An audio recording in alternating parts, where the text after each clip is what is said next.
Chapter 6, Work, Energy and Power.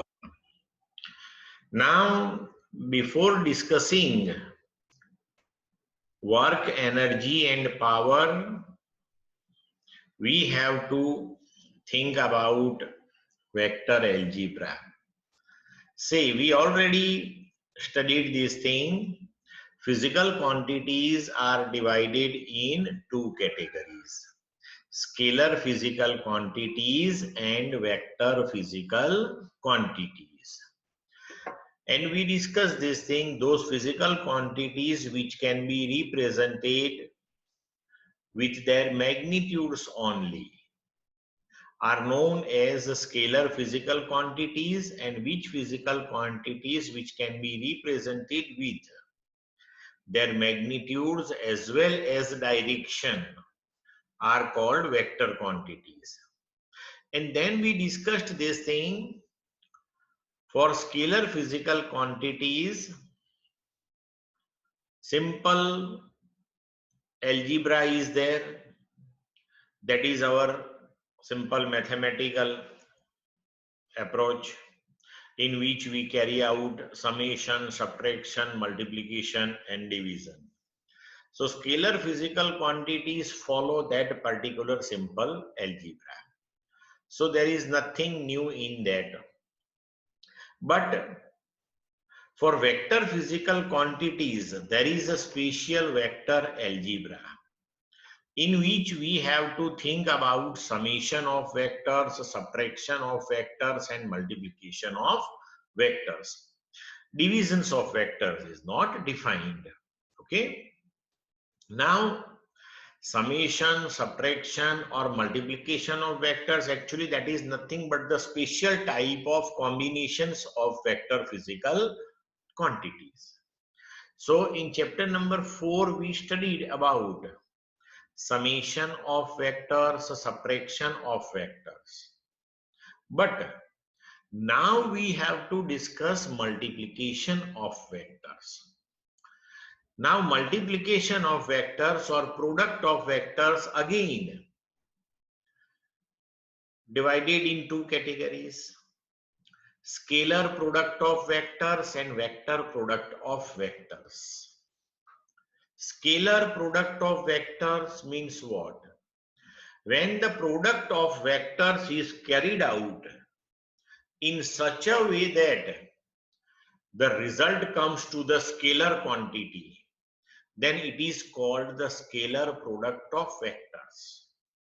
And when the product or multiplication between vectors is carried out in such a way that the result comes to vector quantity, then it is called vector product of vectors.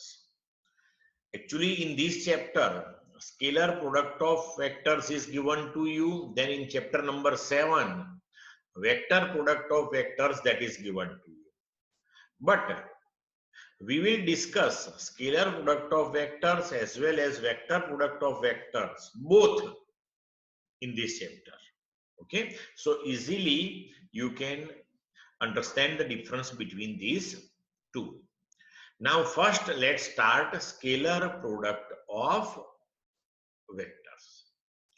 So we already discussed, when the product of vectors is carried out in such a way that the result comes to the scalar quantity, then the product of vectors is called scalar product. Now its definition. Say, scalar product of vectors,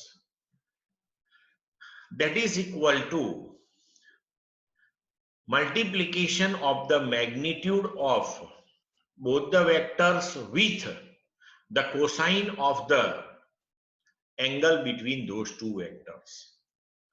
Suppose we have two vectors, vector A and vector B. The scalar product of two vectors is represented by the symbol dot between two vectors. See here, A, vector A dot vector B. So it is represented by dot between two vector quantities. Therefore, it is also known as dot product. Now, vector A dot vector B equal to product of the magnitude of these vectors. So magnitude of A into magnitude of B with the cosine of the angle between those two vectors. So cos theta, where theta is the angle between A and B. Or simply you can write AB cos theta. A is a scalar, B is a scalar, cos theta is a scalar. So you can write AB cos theta or BA cos theta. Okay. Now let's take physical interpretation of this one. Suppose as shown in the figure, we have two vectors. Vector OP, say that is vector A. And vector OQ, say that is vector B. Angle between A and B, that is theta. Suppose first we take the normal from Q to OP, and that normal is QM. So now we have OQM, that is the right angle triangle. This angle is theta. So OM, that is the adjacent side for this angle theta. So we can write this adjacent, that is hypo into cosine. So hypotenuse, that is OQ, and OQ, that is B. So we can write this OM in this figure. See, OM, that is B cos theta. So here we can write AB cos theta as A, that is the magnitude of A, into B cos theta. But now B cos theta, that is the projection of B on A. Or we can say component of B in the direction of A. So AB cos theta, that we can write magnitude of A into projection of B on A.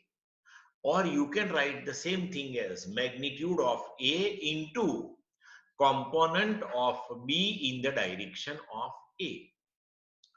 The same thing that you can write BA cos theta means magnitude of B into A cos theta. So here see, from P, if you draw the normal on OQ, that is PN, then this ON will be A cos theta.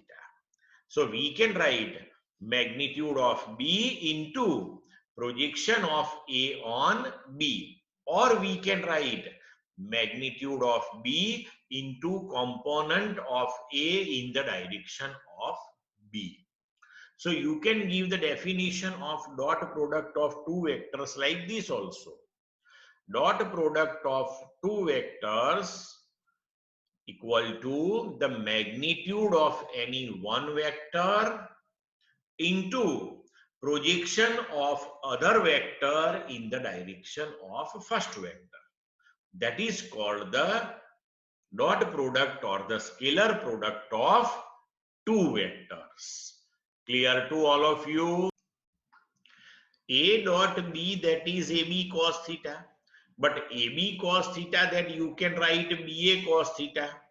So in order you can write B dot A also. It implies that A dot B, that is equal to B dot A. It implies that commutative law holds for scalar product of two vectors. Clear? Then after, if we take A dot B plus C, then we can simplify it as A dot B plus A dot C. So here distributive law also holds for the scalar product of two vectors. Now here if A dot B is multiplied by any real number lambda, then you can solve it like this. First you can take lambda into A and then say this will be also a vector quantity, and then take the dot product of that vector quantity with B. Or first multiply lambda with B, and then after take A dot lambda B. After all, your answer will be the same one. Clear? Now, some more characteristics. Suppose two vectors are parallel to each other. Vector A is parallel to vector B. When two vectors are parallel to each other means the angle theta between those two vectors, that is 0. So theta is 0. Now in this case, the dot product A dot B, that is as per definition AB cos theta. Here substitute theta equal to 0. So AB cos 0. So we can write A dot B, that is equal to AB. Suppose here we take A dot A. So if you take the dot product of any vector with itself, then it will give you the square of its magnitude. So A dot A. So here on right hand side we can write A into A. After all, it is A square. Clear? So A equal to magnitude A or under root A dot A. Clear? Now if two vectors, vector A and vector B, are perpendicular to each other, so in that case, theta, the angle between these two vectors, that is 90. So A dot B, that is equal to AB cos 90. But cos 90, that is 0. So A dot B, that is 0. So always remember this thing: if two vectors are perpendicular to each other, then their dot product is always 0. Then after, scalar product of unit vectors. If we take the dot product between unit vectors, then what will be the result? Suppose first we take I dot I. So as per definition, magnitude of I1, magnitude of this I1, but I caret both are in the same direction, x direction. So angle between these two, that is 0. So cos 0. So I dot I, that is resultantly 1. So similarly, we can write J dot J and K dot K, that is also equal to 1. So I dot I equal to J dot J equal to K dot K, that is equal to 1. But if we take I dot J, now I caret, that is in x direction, J caret, that is in y direction, both are perpendicular to each other, so that dot product will be always 0. See, magnitude of I caret 1, magnitude of J caret 1, and the angle between I and J, that is 90, so cos 90 is 0. So we can write I dot J or J dot I. It is one of the same thing, because commutative law holds. So here we can write I dot J or J dot I equal to J dot K or K dot J equal to K dot I or I dot K. All these are equal to 0. Clear? Now, scalar product of two vectors in Cartesian component form. So we already studied the Cartesian component form of vectors. Suppose here we take vector A and vector B. Then in Cartesian component form we can write vector A, that is AXI caret plus AYJ caret plus AZK caret, as well as vector B equal to BXI caret plus BYJ caret plus BZ k caret. So vector A dot vector B equal to, in first bracket, AXI caret plus AYJ caret plus AZ k caret. Then dot, in second bracket, BXI caret plus BYJ caret plus BZ k caret. Now distributive law. First multiply AXI with these three.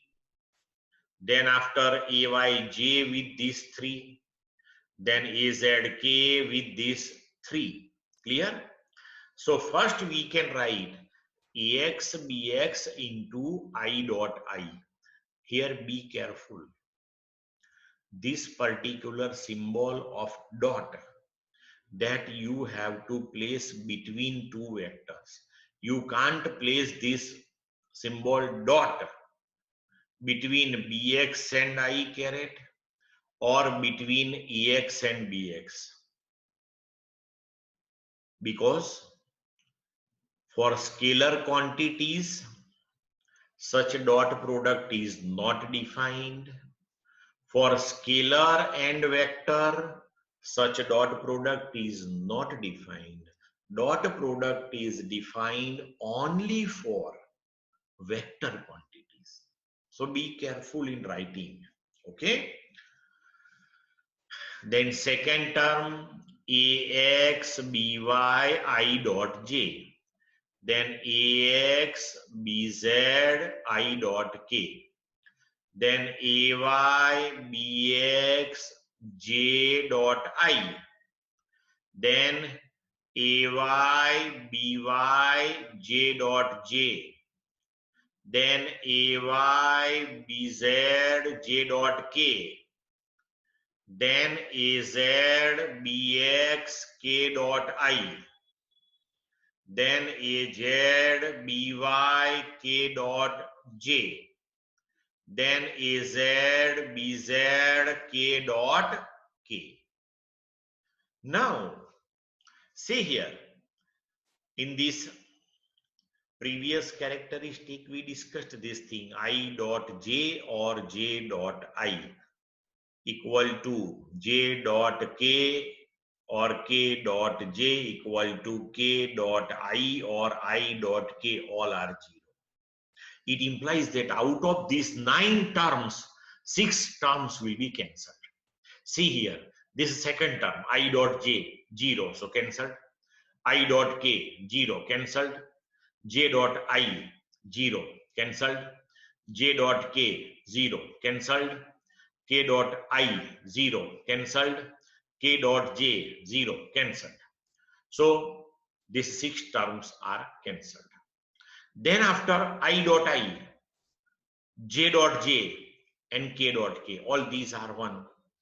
So if we substitute here I dot I, that is 1, J dot J, that is 1, K dot K, that is 1, then finally our dot product, vector A dot vector B, that comes to AX BX plus AY BY plus AZ BZ. Clear? Now, with the help of this dot product, one can find the angle between two vectors also. See, as per definition, vector A dot vector B equal to AB cos theta. If we want to find the angle between these two vectors, then make cos theta as a subject. So cos theta equal to A dot B upon AB. Therefore, cos theta equal to vector A dot vector B, that is AX BX plus AY BY plus AZ BZ. Then A that is under root AX square plus AY square plus AZ square. B that is under root BX square plus BY square plus BZ square. So all these are the characteristics of scalar product of two vectors. Clear?